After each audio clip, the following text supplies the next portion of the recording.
പഹൽഗ്രാം ഭീകരാക്രമണത്തിന് ശേഷം ഇന്ത്യ പാക് അതിർത്തിയിൽ വലിയ സംഘർഷം ഒരുങ്ങുകയാണ്. പ്രതിരോധ മുന്നോട്ടം ഇപ്പോൾ ശക്തമായിരിക്കുകയാണ് ഇന്ത്യ. പാകിസ്ഥാൻ പ്രകോപനം തുടരുന്ന സാഹചര്യത്തിലാണ് തിരക്കിട്ട നീക്കങ്ങൾ ഇപ്പോൾ സജീവമാകുന്നത്. സംഘർഷ സാധ്യത കണക്കിലെടുത്തുകൊണ്ട് സംസ്ഥാനങ്ങൾക്ക് കേന്ദ്ര സർക്കാർ മുന്നറിയിപ്പ് നൽകി കഴിഞ്ഞു. മോക്ക് ഡ്രിൽ 7 ദിവസം നടത്താനാണ് ഇപ്പോൾ നിർദ്ദേശം ലഭിച്ചിരിക്കുന്നത്.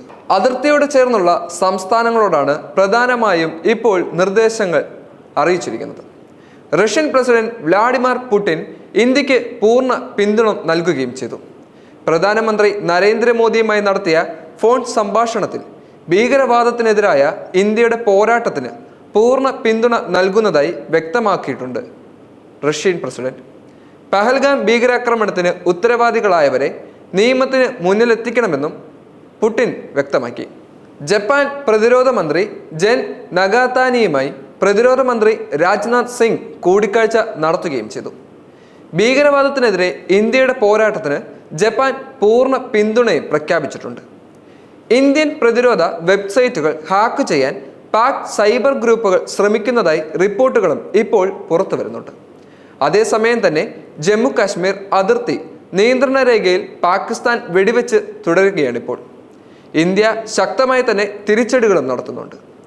മോക്ക് ഡ്രില്ലിൽ പ്രധാനമന്ത്രി നരേന്ദ്രമോദി തിങ്കളാഴ്ച പ്രതിരോധ സെക്രട്ടറി രാജേഷ് കുമാർ സിംഗുമായി ദേശീയ സുരക്ഷാ ഉപദേഷ്ടാവ് അജിത് ഡോവാലുമായും ചർച്ചകൾ നടത്തി.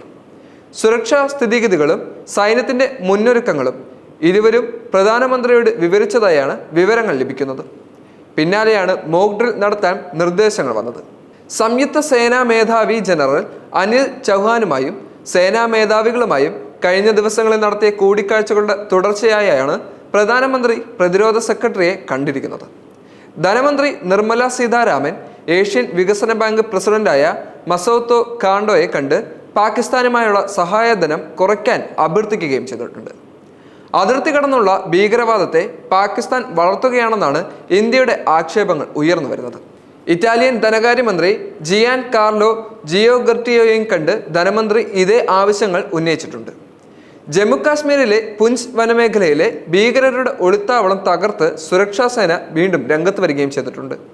സൈന്യവും ജമ്മു കാശ്മീർ പോലീസും സംയുക്തമായി നടത്തിയ പരിശോധനയിലാണ് സുരാതാലിയിൽ ഒളിത്താവളം കണ്ടെത്തിയത്. 5 IDകളും വയർലെസ് സെറ്റുകളും കണ്ടെത്തി. IDകൾ 1/2 കിലോ മുതൽ 5 കിലോ വരെ ഭാരമുള്ളതാണ്. ഇവ നിയന്ത്രിത സ്ഫോടനത്തിലൂടെ സൈന്യം നശിപ്പിക്കുകയും ചെയ്തു. ചെനാബ് നദിയിലെ സലാൽ അണക്കെട്ടിൽ നിന്നും പാകിസ്ഥാനിലേക്കുള്ള ജലമൊഴുക്കും തടഞ്ഞ് കേന്ദ്രം രംഗത്ത് വന്നു. ഈ നദിയിലെ ബഗ്ലിഹർ അണക്കെട്ടിലെ ജലമൊഴുക്ക് ഇന്ത്യ നേരത്തെ വെട്ടിക്കുറച്ചിരുന്നു. ഇതോടെ വർഷങ്ങൾക്കു ശേഷം ജലനിരപ്പ് പകുതിയിലേറെ താഴ്ന്ന് നദി അഗ്നൂർ മേഖലയിലൂടെ ഒഴുകാനുള്ള സാധ്യതയുമുണ്ട്. പാകിസ്ഥാനെ കൂടുതൽ പ്രതിരോധത്തിലാക്കാനാണ് സാലൽ അണക്കെട്ട് എല്ലാ ഗ്ലേറ്റുകളും അടച്ചത്. കിഷാൻ ഗംഗ അണക്കെട്ടും സമാനമായ നടപടികൾക്ക് പദ്ധതി ഇടുന്നുണ്ടെന്ന് ഉദ്യോഗസ്ഥർ വ്യക്തമാക്കിയിട്ടുണ്ട്. ഇന്ത്യ പാക് യുദ്ധം ഏറ്റവും വലിയ സംഘർഷാവസ്ഥയ്ക്ക് കാരണമാകുമോ എന്ന ചോദ്യവും വളരെ പ്രധാനപ്പെട്ടതാണ്. കാരണം ഇന്ത്യയുടെ തിരിച്ചടിയിൽ പാകിസ്ഥാൻ പൂർണ്ണമായും കത്തിച്ചാമ്പലാകാനുള്ള സാധ്യത വർദ്ധിക്കും. എന്നാൽ ആയുധ സൈനിക യുദ്ധം നടത്താതെ ഇപ്പോൾ ജലം വഴിയുള്ള യുദ്ധമാണ് നടത്തുന്നത്. പല ഡാമുകളും കെട്ടിനിർത്തി ഇപ്പോൾ പാകിസ്ഥാനിലേക്ക് വെള്ളം എത്തിക്കാതെ അവരുടെ കൃഷി വ്യവസായങ്ങൾക്ക് വലിയ തിരിച്ചടി നേരിട്ട അവസ്ഥയാണ് പാകിസ്ഥാനിൽ നിലനിൽക്കുന്നത്. അതുകൊണ്ട് തന്നെ പാകിസ്ഥാൻ ഇപ്പോൾ വലിയ പ്രതിസന്ധി നേരിട്ടുകൊണ്ടിരിക്കുകയാണ്. ഇന്ത്യ ഉന്നയിക്കുന്ന ഏത് ഉടമ്പടിയും സ്വീകരിക്കുകയും അതിൽ ഉറപ്പ് നൽകുകയും ചെയ്താൽ മാത്രമേ ഇനി പാകിസ്ഥാനിലെ വ്യവസായവും അതുപോലെ തന്നെ കൃഷിയും മുമ്പോട്ട് പോവുകയുള്ളൂ എന്നുള്ളതും തീർച്ചയാണ്. രാജ്യത്ത് നടക്കുന്ന സംഘർഷാവസ്ഥ പരിഗണിച്ചുകൊണ്ട് എല്ലാ രാജ്യങ്ങളും ഇരു രാജ്യങ്ങളെ സപ്പോർട്ട് ചെയ്തുകൊണ്ടും എതിർത്തുകൊണ്ടും രംഗത്ത് വരുന്നുണ്ട്. ഇന്ത്യയുടെ പ്രധാനമന്ത്രിയുമായുള്ള ചർച്ചകളിൽ റഷ്യൻ പ്രസിഡന്റും ഇസ്രായേൽ പ്രസിഡന്റും അങ്ങനെ ലോകരാജ്യങ്ങളിലെ പ്രമുഖ പ്രസിഡന്റുമാരെല്ലാം തന്നെ ഇന്ത്യക്ക് പ്രാതിനിധ്യം അറിയിച്ചിട്ടുണ്ട്.